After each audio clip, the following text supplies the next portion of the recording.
Desculpa também, o meu português não é suficiente para isso. Mas falamos de data teams. So, if you could bring up my slides, please. So, how should we build a modern data team? And how can we use AI in order to advance our slides?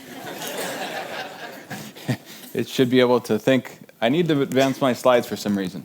All right, a show of hands. How many of you have part-time data scientists? I see one, maybe 5 hands. Well, it turns out you probably all should have your hands up. And I'm going to tell you why. It is because, have you ever heard this, this quote or this, I would say it's a fact, that your data scientists are spending 80% of their time on data engineering? How many of you have heard that? Most of you? How many of you would say that's true at your company? Okay, a lot more hands. So, what you probably don't know is how inefficient data scientists are at data engineering tasks. Wow, that's incredible, because depending on how inefficient the data scientists are, you could be at this woeful level of productivity. So here I'm showing productivity at different amounts of productivity levels. Let's say they're 80% inefficient. You actually don't even have a part-time data scientist. You actually have a third-time data scientist. 2/3 of their time is spent inefficiently, doing nothing. Let's say they're 60% inefficient, which is the vast majority of data scientists I've met are in between this 80% inefficiency and 60% inefficiency. So when I asked you before about how many of you have half-time data scientists, the reality is maybe your entire team is a half-time data scientist. Or maybe they're lucky in that they're 40% inefficient, in which case they're 2/3 time. But by and large, most data scientists are in this 80% to 60% inefficiency. I want you to visualize this, because this data science task, if you look at these different levels, you can see the pieces of the pie. Data science tasks only occupy about 20%. This is even from research from Google saying the majority of data science is not data science, it's actually the engineering part. So my point here is, do you need more data scientists? Or probably you need more data engineers. So in my work, I talk about the need for all 3 teams. Oftentimes, companies are just going for data scientists. But what they need is data scientists, data engineers, and operations. Each one of these pieces of the puzzle do something very specific. And I have entire talks going into what happens when you have one of these teams missing. Data engineering is very, very important, because they do this engineering part, and they do this engineering part well, that the data scientists don't do. Likewise, operations does something that the data engineers can't really do well. Likewise, data scientists, it's less, it happens sometimes, but is much more rare. Sometimes companies won't have data scientists. And on this other end, we have the spectrum, we have this advanced analytics not being done. So in English, we call it the icing on the cake, the cherry on top, as it were. You're doing all this work, but you're not getting the most amount of value if you're not doing the data science. All 3 teams of these are very important. We were talking about this over lunch. Portuguese companies may be smaller. Maybe they have a team of 2-3 people. If you have a team like this and you have 3 data scientists, that is very inefficient. You're not going to get any efficiency out of that. So probably you need to look at your ratios again and say, maybe what we need, instead of those 3 data scientists and more data scientists, is the rest of the team. To help back this up, I do a lot of research. And one of the parts of the research that I do is to survey people at all levels of several sizes of companies, maturity levels. If you want to see this, because you probably won't be able to see it in the back, there's a minified link there that will take you there. By the way, there is a link as well, or I'm continuing this survey. I would appreciate it if all you were to take that survey, If we could get that out to you, I'd appreciate it, Guillermo, because I'm trying to get the most amount of data about value, success creation, as well as teams, and I'm going to show you some of this. But what I was most interested in was, what was the best and worst doing? Because if you look at the best and worst, you either try to imitate the best and avoid the worst, okay? And I wanted to see what they did. So let's take a look at what the best and worst do. So here we have low value creation teams there in blue, high value creation teams there in red. So if you look at the problems that they face, their biggest challenges, that was the question. You'll be able to see the actual writing on if you go to that web page. But if you want to see what the challenges is, they face very similar challenges. We see that there on the left. Very, very similar challenges. Some challenges for data teams do not go away. No matter how big of a company, how big of a team you have, there are just inherent challenges to data engineering. This is the nature of our beast. However, high value on the right faced more advanced challenges where we see right here in the middle, the low value teams face some very beginner challenges, some early mistakes, frankly. And then we look at methodology. We see a pretty strong correlation of the teams that are doing a specific methodology, whatever that methodology is. There was no real specific, hey, this is the greatest methodology or this is the best methodology. It was more that the teams that followed a methodology, good, bad, or indifferent, did better. They created higher value. So that methodology could be data ops, it could be data mesh, whatever, center of excellence. It didn't matter.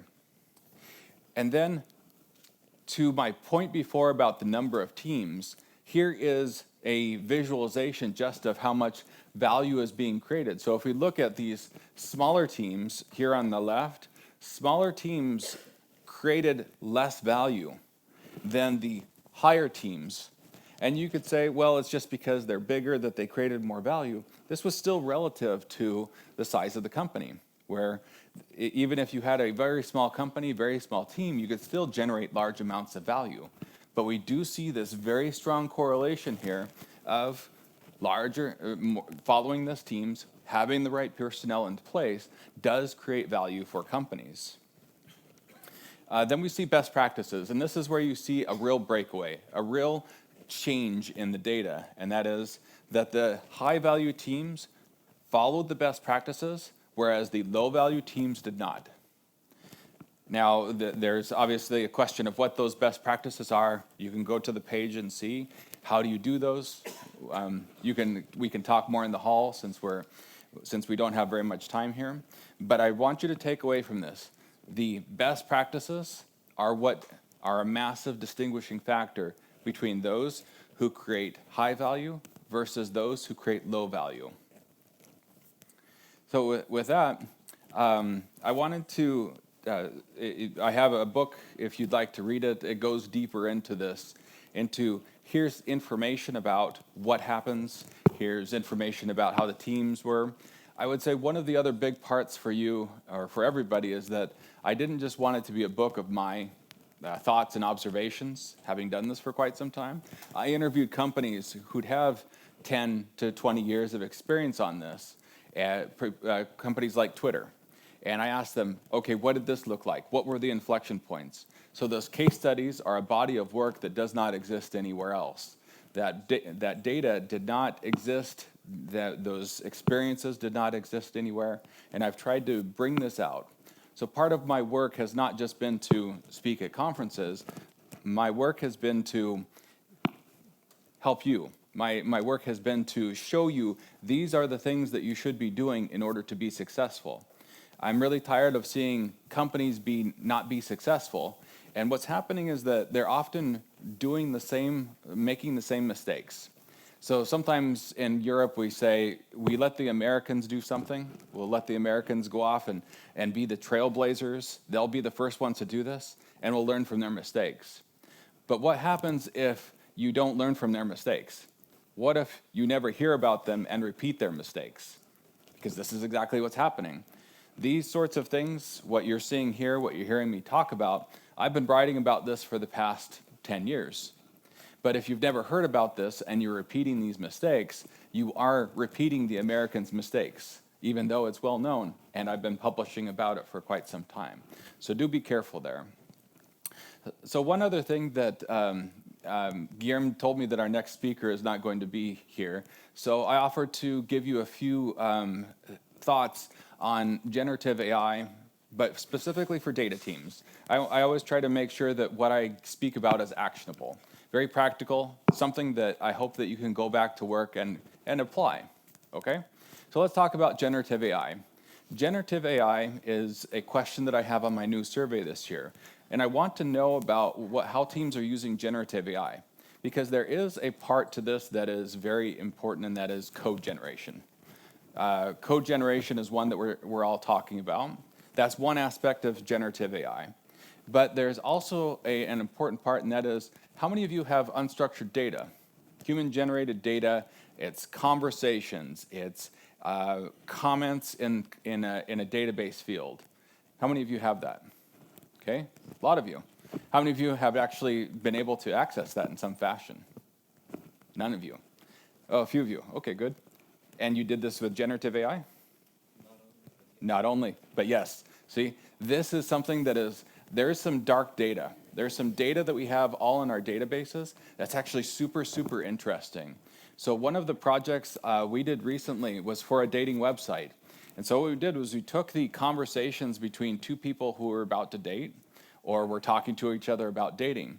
Data that you could, at that scale, never understand. You could never spend enough time, never pay enough people to go through and say, oh yes, those two people did go on a date. But with generative AI, we can actually do this. We could, at that scale of that company, go through everything, and for this company, I did a sample of it, but we could go through every single conversation in that company and say, why did these two people decide to talk? Why did they choose that person? Why did they actually go on a date? Was that date successful? There's a lot of questions that you can ask that was there. The answers were there, but as we saw from those database tables, it's an unapproachable way of doing this. So at scale, generative AI does give us this ability to go into human-generated data, human-generated things, and start asking questions about that. That's one part. There's also the code generation. How many of you are excited about code generation? Good portion of you, okay. How many of you have a company that will let you do code generation? Fewer hands, okay. So therein we have this problem. We have this disconnect of, okay, companies in the US are actually laying off people. They're saying, oh, we're getting ready for generative AI. It's going to make us more productive. Let's lay off people. But then at the same time, let's restrict those people so that they can't use it. So you have this, in English we call it left hand, right hand. We say, oh, this generative AI is the next big thing, but let's not let people do it. And let's tie their hands behind their back even more so that they'll have a smaller team and won't be able to use the generative AI that we're going to do. So what I want you to take from this is generative AI is going to be a change. It's going to be a very big organizational change as much as it is a technical change. What that means is if you don't make changes to your organization and say, hey, our CEO says that we can't use Gen AI, that's a very simple example. But what if we have other people who won't use it? Other people who will drag their heels or try not to allow it to go through? Or what if we have people who won't allow us to use it? What if we have people who won't actually are the bottlenecks? So bottleneck in English means at some point there is a point in performance where we can't get any more performance out of that. We can make this software engineering, data science far more productive, but there will eventually be a part of the organization that is the bottleneck. They are the limiting factor of performance. And you are going to hit those. And what's going to happen, I think, is that the productivity of the engineers, the software engineers, will be so much greater that we're actually going to hit bottlenecks that we've never hit before. And we may not actually have the productivity or the management strategies in place to even deal with these. So you might be thinking, but we do Agile, for example. Well, Agile is a very predictable thing, but it only makes this prediction based on a pretty constant rate of productivity. But let's say we have a very highly variable productivity rate. Let's say for some tasks, and so I've done this, some of my tasks when I'm writing code with generative AI will be somewhere 200%. So I'll be twice as productive, 3 times as productive writing that code. Sometimes I'll be 10%. How do I now deal with a product or a life cycle that is much more variable? And Agile does not really do well with this. Agile says we get this thing at the end, but it doesn't say, hey, there's a lot of flexibility.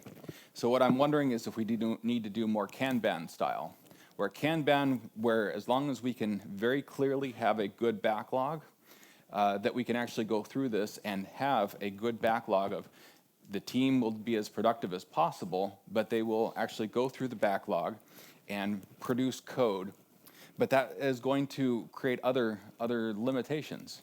Your UI, your testing, QA testing, let's say. QA testing throughout my career has always been one of the most limiting factors, that they can only test so much. So what I'm wondering is, and I've tried this as well, how many unit tests can generative AI write for us that are actually well done? Where if we're using multimodal generative AI, can we actually put into something, for example, a UI, and run tests on it to see, yes, this worked or it didn't work? If you've probably heard of something like, let's use web as an example, Selenium. You might have heard of that. Selenium is a testing framework that says, did a pixel change on this? Well, maybe a pixel changed, maybe it didn't, maybe that matters, maybe it doesn't. But what matters is, did we get the right thing on the screen? And perhaps for multimodal generative AI, it will do better unit tests for us, for web as an example. There's also, how are we going to use generative AI within both teams and small teams? Put a different way is, are we going to fire people or are we going to be more productive? It's something I've spent a lot of time thinking about. And what that means is, let's say we have a team of 10 people and we start to make them, let's say 50% more productive. Do we keep that team at 10 people and be more productive? Or do we take that team down to 6 people and say, oh, we can do the same amount of work? It's actually a pretty fundamental question, and it's a very important question, and I think it will be answered differently in different parts of the world. And where in the US, I think that will be answered in terms of, do we want margin or do we want productivity? Margin being, it's going to cost less for us to produce code, or are we going to get more code out? And I think in the US, I think it's going to be margin. I think that there is going to be some pretty significant layoffs, unfortunately. And as I think about it personally, this is the first time in my career where we've actually had an existential threat. We have an existential threat in that if we have a 30% team reduction in the US, that means that there's going to be a lot of people out of work, people that I've started to see who had a $200,000, $300,000 job that is now having to go downward. There's a downward pressure. So what downward pressure means is they were at Google before, now they're at company X that is deemed to be or thought to be not as good. And now that person who could have gotten a job at that company, at that mid-level company, now has to go down. That makes somebody else have to go down. So there's this downward pressure that's created, and the downward pressure is terrible for companies, I should say for people, for individuals. That means that they're not going to get as much money. They're not going to get paid as much. They're going to be in a different sort of job altogether. But Guillermo, when we were talking over lunch, he brought out something interesting, and that is Portugal doesn't have enough programmers. I think there's something Portugal specific. And what we could actually say is, what would Portugal do if there were all of a sudden 50% more programmers? Not that there would be a bunch of new people trained, but that all of a sudden productivity from Portuguese programmers could go up by 50%. What could we do as a country? And that's something I think about as well, where could we as a country do 50% more programming, 50% more output, and what does that mean and what does that look like? What does that change? The other thing that another conversation I was having that was, how do people learn now with AI, with generative AI, programming and specifically? Can somebody learn from AI, from generative AI, faster? So we've seen that from teachers. We've seen some of the Google I/O talks where they're teaching physics, for example. If you haven't seen that, that's pretty crazy. But can you learn a hard science like computer science from generative AI? Or do people just become copy pasters? And I don't know if you've ever you've probably heard of Stack Overflow, where you've probably seen the memes of, I don't know how this works, I just copied it from Stack Overflow. And so now I'm wondering, does that meme repeat in a different way, where we have generative AI that gives us this code that we copy and paste in? Or do we eventually have this thing where we say, oh, I understand that better because the generative AI actually explained it a different way to me, and it gave me the step-by-step description that my professor never could? This could change, it could change fundamentally how people learn programming, but it could also generate a whole different level of people who are copy-pasters who know even less about what that code was. And so what I'm wondering is, I'm wondering if we have two things. We either have this high productivity, or we have this incredibly terrible code that you can never understand what, you've probably seen these blog posts lately. How many of you seen those blog posts where it's 3 pages long and says absolutely nothing? That wasn't somebody who didn't know nothing. That was a generative AI that they said, spit this out, we're going to use a bunch of keywords, and it's a bunch of SEO. I'm wondering if we're going to get the equivalent of that with code, where we'll get these things that just don't work at all. Absolutely terrible, but they came out from generative AI, and because they came out from generative AI, they were very interesting, and they started getting used. Well, I think those are my general thoughts. If you guys see me around, I'm happy to talk about this more, and hopefully, well, it still doesn't let me advance, but yes, if you, oh, there it goes. Thank you. Thank you again, and thank you for having me. I really appreciate it.